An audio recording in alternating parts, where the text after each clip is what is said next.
What's it like to be enlightened? Let me tell you, it is perpetual bliss.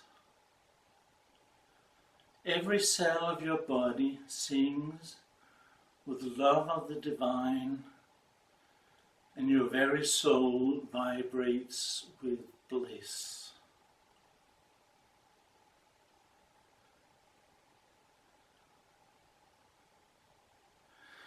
Now, there are several stages of enlightenment, and we have to clarify those before we can speak clearly about what it is to be enlightened, because every stage of enlightenment has its own characteristics. What I just described is what you experience in what we call God consciousness and unity consciousness, and also in the next level, Sahaja Samadhi. The first level of enlightenment, or self-realization, as it is properly called, because you realize the self in this state, or at this stage, is a state where you have got rid of all identifications with not you, with the personality, the body, the mind, the feelings, everything. And you have merged your self-awareness into the unmanifest self. That means, since the self, absolute self, is unmanifest, that if you look within, there's only void. There's nothing. Now, if you have this state clearly, which most of these contemporary Neo-Advaita teachers have, and you can read their books and get a clear idea of what pure self-realization without Shakti is. Muji is a great example of that. You will find that there is void, there is nothing,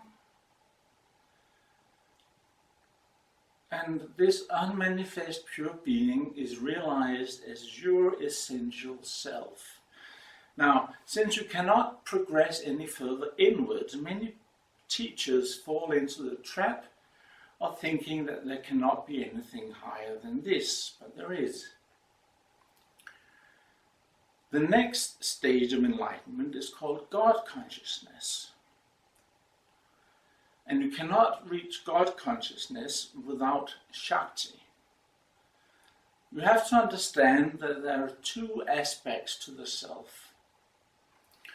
One aspect is pure being, which is traditionally called Shiva, metaphorically, and that is like a completely still ocean. Nothing moves, nothing shakes it. It is totally still and unmovable. This is self-realization without Shakti, pure self-realization. Now, this void, this pure being, is composed of two aspects, which are really one. One is Shiva, the pure being, eternally self-absorbed and resting, and the other is potential creative dynamic force called Shakti. And to reach God consciousness, you have to enliven Shakti so it begins to permeate your entire being all the way into your physical presence in the world. And when that happens and you've reached God consciousness, you live in a state where you are totally in love with everything. It is para bhakti, beyond regular bhakti. Normal bhakti is a mood. Bhakti means devotion. Para bhakti is beyond this mood. It is supreme devotion, and you're in love with God in everything. Now, these misguided Neo-Advaitins who believe the unmanifest absolute is the end and all of enlightenment will disregard this and reject this as an experience. And in one sense you can say it is, and in another sense you can say it is the next step, because in pure self-realization you realize the absolute self within, and then you have to realize the absolute self without. And you do that in unity consciousness, and the intermediate step between pure self-realization and unity consciousness is God consciousness. And in God consciousness you live in a state of what I call non-dual devotion. You love Shakti in everything, as the Divine Mother, as God. On the path, the tradition that I teach, we tend to feel this loving kindness for the Divine as Mother. You could also experience it as Father or other aspects, brother, sister, whatnot. But in my tradition and what I teach, we have this loving, caring, graceful aspect which fills you because of Shaktipat, and that has a motherly quality to it. So we talk about experiencing the Divine Mother in everything, and that fills you with love and devotion for everything. But you also experience Mother within. So it's non-dual devotion. Now that's a paradox. How can it be non-dual and devotion at the same time? Because devotion implies a subject and an object, and the subject is devoted to the object. But nevertheless, in God consciousness, it is non-dual. You live in a state of constant love. Love for everything. Love for the bookshelves, for the camera, for the lamps, for the flowers, for the sky, for the animals, for a cold beer, for everything. The next thing that happens is that God consciousness, the subtle duality that's inherent in it, gets dissolved, and you realize that this Shakti that you see in everything is the self. And this fills you with bliss. The whole body sings with bliss. You realize in a joyful, blissful, ecstatic recognition that the self is everything. Everything is full of the self, and through Shakti is a manifestation of the self. And you realize that this self is the same as yourself. Now, how can you have that realization without being in love with everything? It's not possible. And in addition, because your whole body is permeated with Shakti, every cell in the body tingles with bliss. And when I say bliss, I do not mean bliss in a mundane, joyful sense. Bliss is beyond ecstasy. When you meditate in the beginning, you first go into states of ecstasy, which is very agitated. The eyelids flicker, you have inner light, the thoughts go amok, the heart beats violently, you begin to sweat even though you might not be hot, and there's extreme joy. But then you have to pass beyond that, and then suddenly the agitated ecstasy becomes this unperturbed, silent ocean without a wave, yet extremely blissful. This is with Shakti, Shakti active through the grace of Shaktipat. Now, if you don't have Shakti activated, you will have this void without the bliss and ecstasy, and you will reject the ecstasy as a mere experience. But it's not, it's a stage further ahead of mere void, realization of the self as just unmanifest. Now, this, even though you have this bliss all the time, it goes up and down, even in unity consciousness. You might in the morning be extremely blissful, a couple of hours later not so blissful, and then a couple of hours later in the afternoon extremely full of love and bliss, which I call love bliss, and so on. And then when you meditate, you just dive into this ocean of unmanifest pure being, and the bliss explodes out of you as waves of love, bliss, joy, compassion. And all you want to do is share it with those around you. This is unity consciousness, when you meditate in unity consciousness.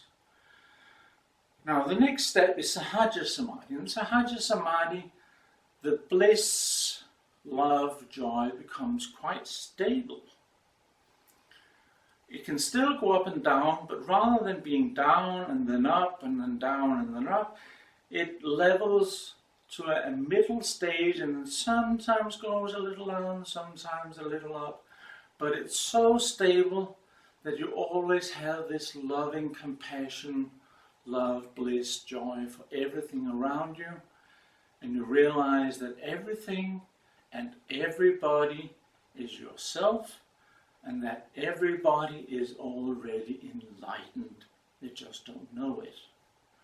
And this direct cognition of the state of enlightenment and ignorance fills you with compassion. You just want to help your fellow beings get realized. And basically, in Sahaja Samadhi, there's not terribly much left to live for. I mean, you have your worldly life and you have to make money to survive and take care of your family and so on and so forth, and you do that, but your basic urge is, or rather arises out of this love and compassion. And wherever you go, you share it. You share it with the plants, with the air, with the pavement, with the frozen goods in the supermarket, with everything. There's no exception.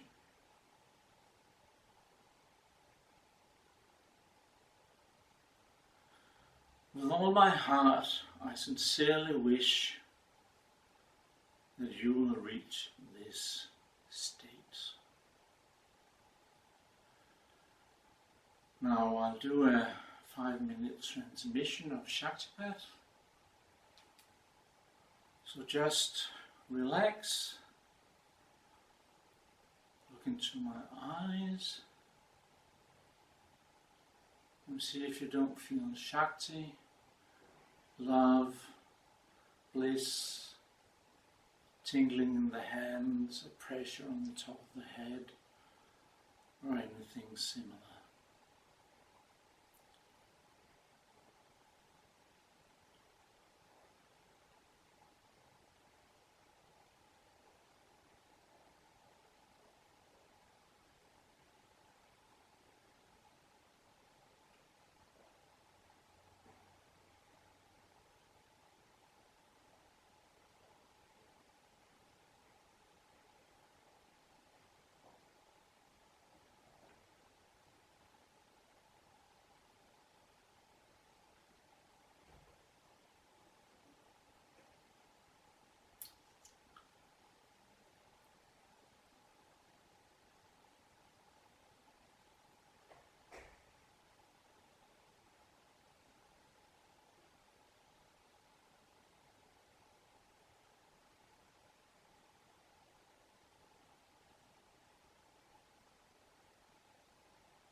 Okay.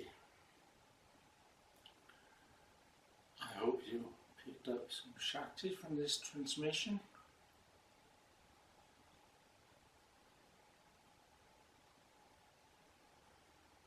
Thank you for watching.